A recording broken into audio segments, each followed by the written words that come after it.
Halo rekan profesional, bertemu lagi di YouTube channel Deco Learning by Akaladia Group. Untuk rekan-rekan profesional yang baru pertama kali menyaksikan video ini, yuk dukung kami dengan cara apa? Dengan cara subscribe YouTube channel Deco Learning agar kami terus dapat membuat video-video menarik lainnya.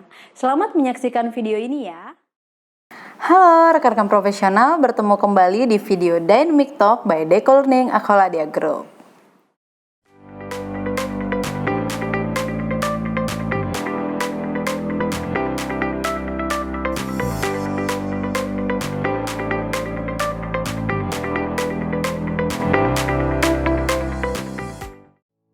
Nah, pada kesempatan kali ini bertemu kembali dengan saya Oktaverina yang akan membawakan sesi ini. Dan untuk rekan-rekan profesional yang baru pertama kali menyaksikan video ini ataupun sudah setia nih menyaksikan video ini, tetap jaga kesehatan dimanapun rekan-rekan profesional berada.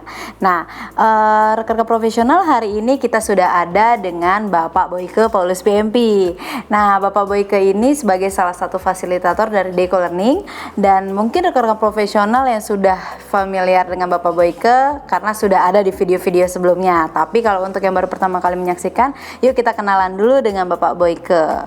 Halo Pak Boyke. Halo. Ya, boleh dong Pak kenalan dulu dengan rekan-rekan profesional. Background Bapak dari mana? Bapak sudah berapa lama nih terlibat dalam proyek dan sekarang aktivitasnya apa nih Pak? Oke, saya sekarang berprofesi sebagai project manager ya. Saya punya karir sekitar 26-27 tahun di dunia project. Separuhnya saya habiskan sebagai karyawan, bekerja di beberapa perusahaan, dan separuhnya lagi saya habiskan sebagai dalam profesi sebagai project manager. Ya, dan sebagian besar saya habiskan di industri ICT, dan belakangan saya sudah menyeberang tidak hanya di ICT, jadi ada beberapa industri lain yang saya masuki. Oke. Nah, sekian nih perkenalan dari Bapak Boyke. Nah, Pak, tema kita hari ini kita membahas tentang menyamakan bahasa project. Nah, kira-kira nih Pak, apakah betul menyamakan bahasa project itu penting?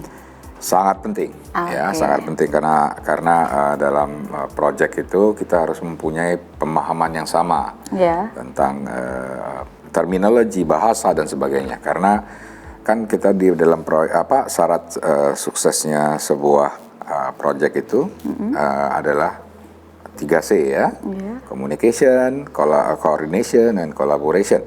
Untuk membuat kita bisa berkomunikasi dengan baik, yang less atau kurang kesalahpahaman, makanya kita harus punya bahasa project yang sama. Ya seperti mobil ya, seperti jalan, komunikasi itu jalannya kita untuk supaya suksesnya projectnya bisa sukses, itu jalannya komunikasi, itu basisnya. Nah, harus ada mobilnya kan, mobilnya harus mobil yang bisa jalan di jalan itu. Kalau jalannya mobilnya nggak bisa jalan ya nggak bisa komunikasi kita. Iya, betul. Oke, berarti memang penting ya Pak. Nah, kira-kira nih Pak, apa sih pengertian menyamakan bahasa project itu? Apakah mengenai istilah-istilahnya atau ada hal lain yang lebih dari itu Pak? Oke, menyamakan bahasa dalam proyek itu tentunya bukan hanya mengenai istilah-istilah aja ya, tapi juga mengenai pemahaman istilah dan paham ya. Jadi mungkin orang bisa mengerti, bisa setuju dengan sebuah terminologi, tapi belum tentu dia setuju dengan hal lain. Nah, yang paling penting adalah mereka paham akan purpose daripada istilah tersebut, juga kontennya seperti apa, karena belum tentu semua orang agree sama terminologinya, tapi belum tentu orang-orang itu semuanya setuju dengan hal-hal lainnya. Tapi yang paling penting mereka paham bahwa itu adalah hal-hal yang harus mereka lakukan kira-kira. Oke. Nah, tadi kan Bapak sudah katakan kalau menyamakan bahasa ini penting ya. Nah, pastinya ada manfaatnya dong Pak. Apa sih Pak manfaatnya dan implikasinya bagaimana nih terhadap project ataupun organisasi? Ya, tentu saja kalau kita punya bahasa yang sama, tentu saja yang namanya misunderstanding atau miscommunication atau salah paham itu akan menjadi sangat kurang ya. Karena kan bahasa itu adalah hal yang kita gunakan ketika kita berkomunikasi, sehingga konflik cuman karena pemahaman yang tidak sama, konflik yang timbul atau permasalahan yang timbul karena terjadi kesalahpahaman dari informasi atau istilah yang dibuat itu menjadi sangat berkurang, sehingga proyeknya jauh lebih baik dalam sisi pekerjaan, dalam sisi perjalanan, dalam sisi proses ya. Karena kalau kita konflik, tentunya kita akan membicarakan dulu konfliknya, baru kita bisa berkoordinasi dan berkolaborasi atau bekerja sama. Komunikasinya dibenerin dulu ya. Kalau kita ngomong kita salah paham, bagaimana kita mau kerjasama, bagaimana kita mau koordinasi ya, mau koordinasi, gimana kita bisa kerjasama. Kesalahpahamannya akan sangat berkurang apabila kita punya bahasa yang sama. Bahasa sama, Ya. oke. Sip. Terus Pak, penyamaan bahasa proyek ini apakah ada kaitannya nih dengan menentukan cara mengelola proyek? Kaitannya tidak secara langsung, karena yang namanya bahasa proyek itu adalah salah satu komponen dari proyek. Jadi kita harus punya bahasa proyek yang sama. Kalau bahasa proyek yang nggak sama, seperti saya katakan tadi, kalau bahasanya proyek yang sama, ya pasti proyeknya jadi masalah kan?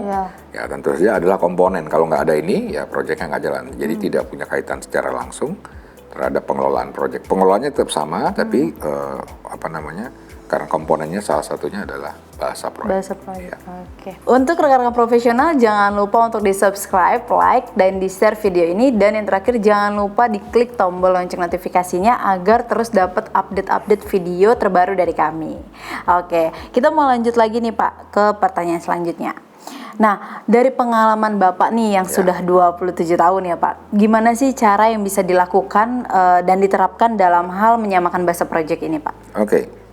Yang pasti kita harus punya satu repository ya. Kita buat yang namanya istilah repository untuk istilah project, terminologi dan sebagainya. Dan kita harus mendokumentasikan terminologi dan definisi. Ya, semua orang harus dapat mengakses ini. Artinya dia tidak boleh formatnya proprietary, harus yang open, pakai Excel atau pakai text file atau tools atau untuk mengakses informasi ini tidak boleh tidak boleh proprietary, jadi semua orang bisa akses dengan gampang ya.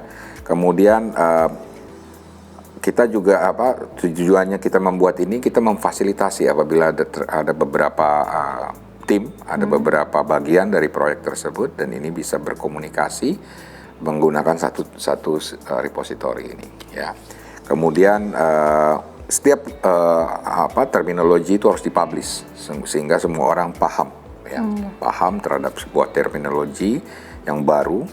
Nah, tentu saja karena yang namanya terminologi ini bisa bertambah, harus ada mekanisme bagaimana melakukan proses perubahannya. Jadi kita melakukan perubahan terhadap atau penambahan terhadap suatu terminologi, atau ada terminologi yang sudah define tapi ternyata ada perbaikan atau nah harus ada mekanisme bagaimana melakukan change prosesnya. Jadi siapa yang mengajukan, siapa yang menyetujui dan sebagainya, dan kemudian bagaimana mengelola si repository tersebut. Itu yang penting. Kemudian historinya juga harus di keep. Jadi kalau ada perubahan, ada penambahan, history terhadap terminologi yang ditambah dan dirubah itu harus tetap di keep informasinya, sehingga kita tahu bagaimana terminologi itu ada di dalam terminologi project. Ya. Oke nih Pak. Kira-kira nih Pak, Bapak ada nggak sih cerita yang menarik yang mungkin bisa Bapak sharingin nih dalam usaha menyamakan bahasa ini Pak? Banyak sekali ya kalau ini ya, dalam kasus-kasus bagaimana kita mempunyai terminologi, ternyata dari beberapa tim proyek yang ada waktu itu, ternyata terminologinya nggak sama. Karena yang satu datang dari environment, dari lingkungan yang sudah sangat mature, yang satu lagi datang dari environment yang dinamik, sehingga ketika mereka berbicara tentang suatu terminologi, yang satu menggunakan background atau interpretasi di mana dia biasanya bekerja, lingkungan dia bekerja. Yang satu bilang, oh enggak, di tempat saya situasinya begini. Dan ketika mereka datang dengan bahasa yang tentang suatu terminologi, itu takes time untuk mereka menyamakan terminologi ini. Dan biasanya waktu yang terbuang itu sangat efisien, mengganggu progresnya proyek. Ya. Okay. Nah, terus Bapak ada tantangan-tantangan gak sih yang dihadapi dan gimana tuh kiat-kiat menghadapinya, Pak? Ya, biasanya kalau kita proyek itu udah common. Umumnya kalau ketika kita proyeknya menggunakan bahasa yang atau timnya atau kita bekerja atau kita mengerjakan suatu proyek yang overseas atau di luar batas negara ya. Itu biasanya kita melibatkan banyak tim. Tim itu bisa jadi datang dari berbagai suku bangsa, dari berbagai negara, kulturnya beda, bahasanya beda. Nah, di sini sangat diperlukan sebuah repository untuk penyamaan bahasa. Bagaimana kita menggunakan, bagaimana kita memberdayakan komponen yang tadi saya bilang bahwa yang namanya project language itu adalah satu komponen yang kita butuhkan ketika kita berkomunikasi. Apabila tidak, Anda sudah tahu ada berbagai bangsa di dalam sebuah proyek yang sifatnya internasional ya, dan ini biasanya Anda tahu lah yang namanya bahasa Inggris versi Indonesia sama bahasa Inggris versi Cina, atau bahasa Inggris versi bangsa yang lain nggak sama ya. Betul. Bagaimana mereka menginterpretasikan Inggris saja, ada yang British, ada yang US ya. Betul. Antara US dan British itu punya terminologi dan perbedaan. Tentu saja konflik akan sangat tinggi di sana. Ya. Nah, waktu itu kalau bagi pengalamannya saya pakai, Anda tahu wiki ya? Nah, saya gunakan wiki untuk repository, mengelola sebuah repository terminologi dan sebagainya. Jadi berdayakan tools yang ada. Oke, sip. Nah, ini pertanyaan terakhir nih Pak. Bapak ada masukan nggak sih untuk rekan-rekan profesional yang mungkin saat ini sedang menjalankan proyek terkait dengan tema kita hari ini? Oke. Tentunya yang namanya komunikasi ya, itu adalah salah satu faktor yang menjadi suksesnya sebuah proyek ya. Komunikasi, koordinasi, kolaborasi 3C itu syarat suksesnya proyek itu harus berjalan dengan baik. Nah, mesinnya si komunikasi ini adalah bahasa proyek ya. Kalau kita sudah bahasa proyeknya aja nggak sama, bahasa ngobrolnya aja nggak sama, bagaimana kita berkomunikasi dengan baik? Ya, jadi penting kita punya komponen yang namanya project language atau project terminology. Itu punya satu bahasa. Apalagi kalau kita mengerjakan proyek yang sifatnya internasional, datang dari berbagai bangsa, berbagai bahasa, berbagai kultur. Itu sangat-sangat kritikal Anda punya yang namanya project language, standar project language ya. Oke. Terima kasih nih Pak untuk masukan-masukannya ya. Semoga bermanfaat juga untuk rekan-rekan profesional yang menyaksikan.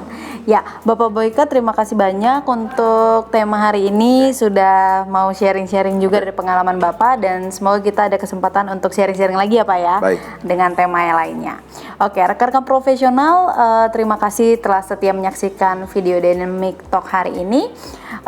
Jangan lupa untuk di-subscribe, like, dan di-share, dan yang terakhir jangan lupa untuk diklik tombol lonceng notifikasinya agar rekan-rekan profesional terus dapat update-update terbaru dari video kami. Dan juga jika rekan-rekan profesional ingin memberikan masukan ataupun saran, silahkan aja langsung diketik di kolom komentar di bawah. Oke, sekian untuk video hari ini. Sampai jumpa kembali di video Dynamic Talk berikutnya. Bye-bye.